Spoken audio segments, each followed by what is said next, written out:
1995 Rover Mini Coupe. This is the Monte Carlo edition.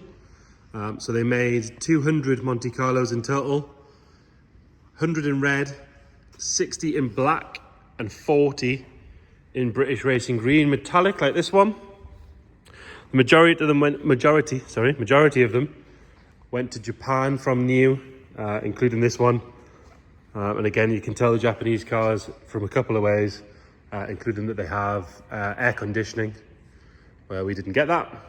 The Monte Carlo edition, obviously 3 colours, 200 cars. What made them different was the unique Monte Carlo interior, which you can see. So obviously that was red on all 3 colours.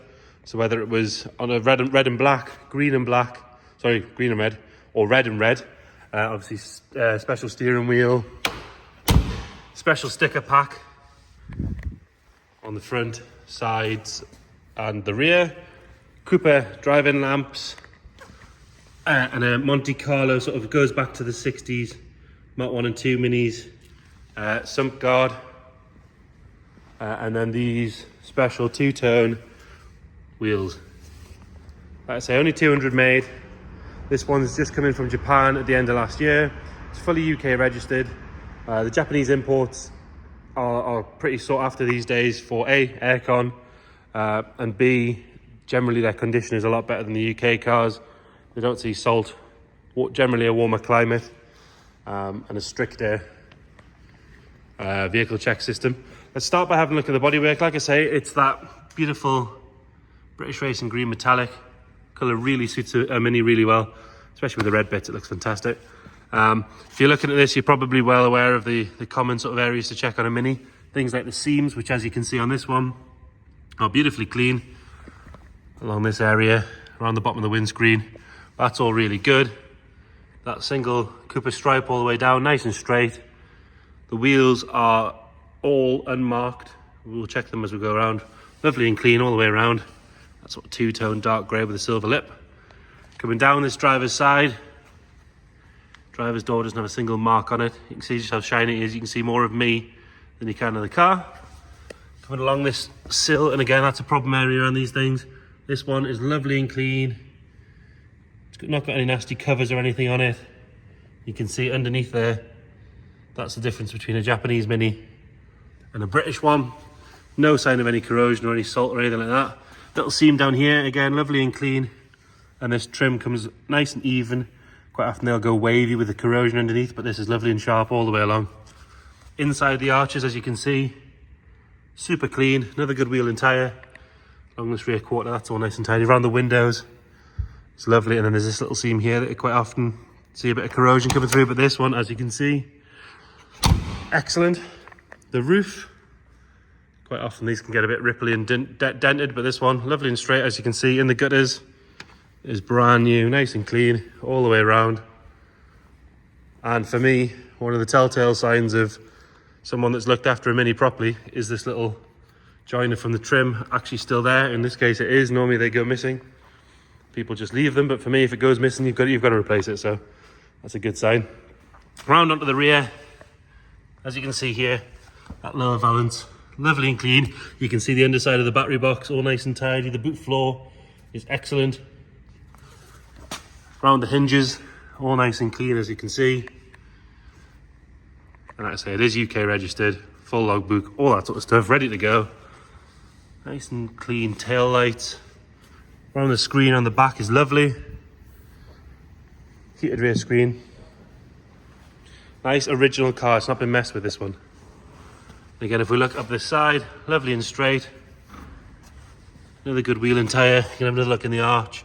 That sort of subframe point. You can see the rear subframe from under there, all nice and tidy. Sill on this side. Again, all good. Nice on the seam here. All this is nice and sharp, exactly the same as the other side. There isn't really any scratches or marks to point out. It's been really well cared for, this car. Wing mirrors are all lovely and clean. Inside this front arch, again, just as good. I don't think the car's seen rain, never mind salt. And then lovely and clean on that front wing. If we look down from this side, all nice and straight. Panel gaps are nice and even. Have another look at the roof from here as well. All the glass nice and clean and clear. It's not scratched up. Quite often these rear ones can get quite scratched, but that's lovely. And then round onto the front, under the windscreen, is like brand new, really, really good. All the way around, lovely and straight and tidy. This seam again on the front is normally the first place they go, but on both sides, perfect, really, really good. And it's the first Mini I've seen in a long time that doesn't have at least one dent in the grille. This one's really good. All the chrome work around here is excellent. Lower half, that valance is all nice. Chrome work on the bumper is good. I wish I could find something to whinge about, to be honest. And then that bonnet, really good. You can see how nice that metallic flake in the green is. It's gorgeous. And then obviously you've got your Monte Carlo sticker pack over a Cooper sticker pack as well, so that's how they should be. Moving on to the interior, which for me on the Monte Carlo, that's my favourite bit. Green and red in a little car just looks awesome. So standard door cars, you've got red lower half, cream fleck top, which matches the insides of the seats. We've got a little split in the headrest there, and there's a little one just starting on the bolster there. You can barely see it, but it's worth pointing it out. Other than that, there is no ingrained dirt. Lovely and clean. The carpet set's lovely and red, as are the belts. They normally get dirty after a while, but they're lovely. And then into the rear, doesn't look like it's been used at all. Backs of the seats, really, really good. That special edition Monte Carlo steering wheel, lovely and clean all the way around. These later cars, especially the Japanese ones with the heat, quite often the wood will fail, but as you can see on this one, sorry for the bad camera work, really good all the way across, no sign of any peeling or anything. And again, one of the ways you can tell Japanese cars, so the British cars had the blower controls down here, which these always still have, but they have an additional control for air conditioning. So temperature control on the left, blower motor on the right. It does have an aftermarket head unit in there, but it's in the standard size slot.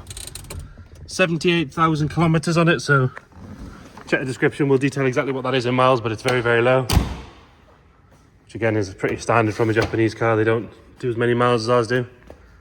Lovely and clean in the boot, and again, the area you want to check in here is around that arch area in the corner here and the general boot floor. But as you can see from this one, the owner's even got the trouble of polishing it. It's gorgeous in there.